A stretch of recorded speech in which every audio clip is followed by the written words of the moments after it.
5 মিনিটের মন কে তুমি মা দেখতে দিলা না, এই পৃথিবীর মুখ জোর করে আসিনি ক তোর শরীরে আমি। পৃথিবীতে নাকি সন্তান হয় মায়ের কাছে দামি, তবে কেন সুখের ভুলে আমায় পেটে নিলা, সুখের শেষে কেটে ছিঁড়ে আমায় ফেলে দিলা। একদিন তুমি আমার কাছে আসবে ঠিকই মাগো, কি বলবে আল্লাহর কাছে জমা করে রাখো। আমি তো বেঁচে গেছি, বেঁচে গেল মান, নইলে লোকে বলতো মরে অবৈধ সন্তান।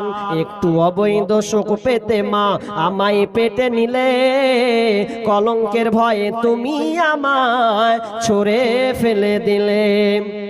তোমার মাও করতো যদি তোমার সাথে এমন, বুঝতে মাগো সেদিন তুমি মৃত্যুর যন্ত্রণা কেমন। আজকে যদি আপনি কষ্ট করে রোজা রেখেলেন, তো রোজা রাখার পরেও আপনার রোজা আল্লাহ কবুল করবে না। ভালো করে বুঝবেন, তাহলে কড়া হাদিস আছে এখানে যে আপনি 14 ঘন্টা না খেয়ে থাকলেন, কিছু খেলেন না, এরপরেও আপনার রোজা আল্লাহর কাছে কবুল হবে না। কেমন কথা? 14 ঘন্টা ধরে রোজা রাখবো আর রোজা আমার কবুল হবে না মানে? মৌলবি কেমন কথা বলছেন আপনি? বলছেন হ্যাঁ হবে না। দলিল কি? চলেন তাহলে এবার হাদিস দিতে আপনি বুঝে নেবেন। আল্লাহ রসুল কি বললেন? মাল্লাম ইয়াদা কওলা যুর ওয়াল আমালা বিহি, মাল্লাম ইয়াদা কওলা যুর ওয়াল আমালা বিহি, যে ব্যক্তি রোজা অবস্থায় মিথ্যা কথা এবং অগর্হিত কাজ, এক কথায় অন্যায় অশ্লীল কাজকে ছাড়তে পারল না, ওই ব্যক্তির তাহলে ওই লোকটার না খেয়ে থাকা আল্লাহর কাছে কোনো লাভ নেই। হাদিসটা খালি এটা তর্জমা করলাম, ব্যাখ্যা আছে, বুঝাচ্ছে। আপনি রোজা রেখেছেন, এখন রোজা রেখে আপনি মিথ্যা কথা বললেন, তাহলে আপনার রোজা আল্লাহর কাছে কবুল হবে না।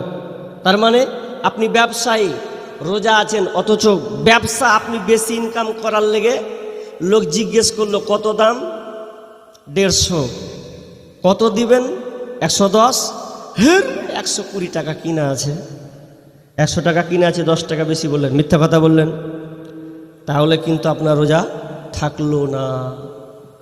আপনি রোজা আছেন, রোজা অবস্থায় গালি দিয়ে দিলেন, কাউকে গালি দিলেন, কাউকে অন্যায়ভাবে মেরে দিলেন। রোজা আছেন, আপনি অন্যায় কাজের সঙ্গে আপনি যুক্ত আছেন, তাহলে কিন্তু আপনার রোজা রেখে কোনো লাভ নেই। আচ্ছা এবার আপনারা বলেন, পৃথিবীতে একটা মেশিন আছে, যে মেশিনটার নাম হলো মোবাইল চৌধুরী, মেশিনটার নাম। আচ্ছা অনেকের পকেটে আছে না এটা? বেশিরভাগ, এমনকি এখন বয়স্ক দাদু যারা তারাও ব্যবহার করছে। এখন চোখ টিপ টিপ হলে কি হবে? চালাতে পারছি তো মোবাইল। এই মোবাইলটা এত মিথ্যা কথা হয় যা অন্য কোনো জিনিস দিয়ে এত হয় না। মোবাইলের মাধ্যমে যত মিথ্যা কথা হয়, আপনাকে যদি এখন ফোন করে কেউ, কোনো বন্ধু বা কোনো কেউ আত্মীয়, হ্যাঁ রে কোথা আছিস তুই, বলছে যে জালসা শুনতে এসছি, অথচ আপনি জালসা শুনতে আসছেন, নাম দিয়ে দিলেন সোনাহারে জালসা শুনতে এসছি। তা আছেন আড্ডা মারছেন কোথায়? আপনি ওই আড্ডা মেরেছেন, আপনি ওই হাতে হরিরামপুরে আছেন, আর না হলে দৌলতপুরে যে আড্ডা পিটছেন, দুটার মধ্যে একটা। তা আপনি ফোনে মিথ্যা কথা বলে দিলেন। মানে মোবাইলে এত মিথ্যা কথা বলা হয়। একটা ছেলে একটা মেয়েকে 3 বছর থেকে ওর সাথে সম্পর্ক, ভালোবাসা, তো ভালোবাসায় এত ভালোবাসা, তো ছেলেটা অলরেডি ওকে ভালোবেসে নিয়েছে। তোমার একটা সন্দেহ হচ্ছে, যে ওকে জিজ্ঞাসা করছে, জান আমার সবই তো ভালো, কিন্তু আমার একটা সন্দেহ জেগেছে। কি সন্দেহ?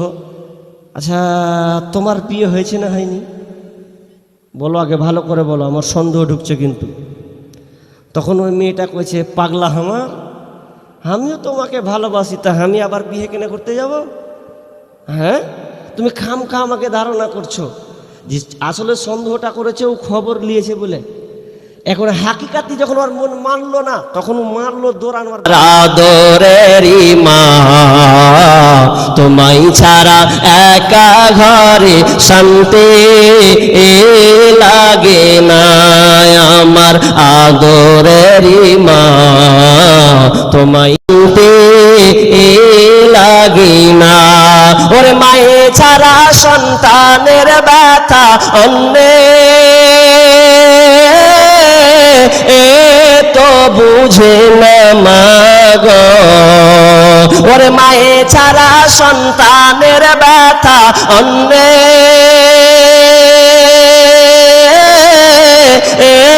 তো বুঝে না মাগো।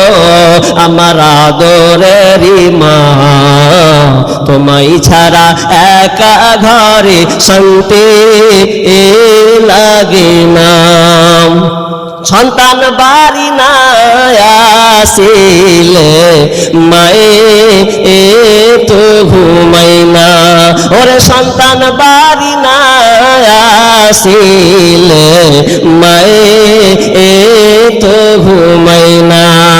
ঘরে আর বাহিরে মায়ে করে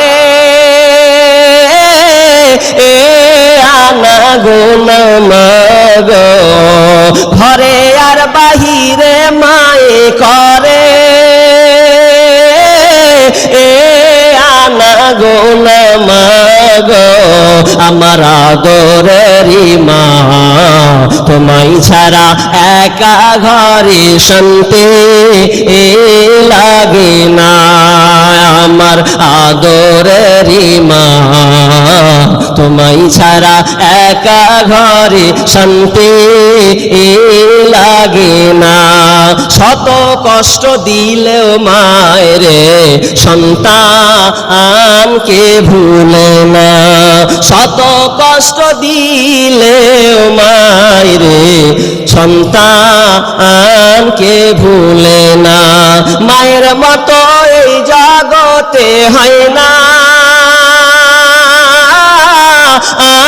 তার তুলনা মাগো। মায়ের মতো এই জগতে হয় না কার তুলনা মাগো। আমার আদরেরি মা তোমায় ছাড়া একা ঘরে শান্তি লাগে না আমার। আদরেরি মা তোমায় ছাড়া একা ঘরে শান্তি লাগে না। ওরে মায়ে ছাড়া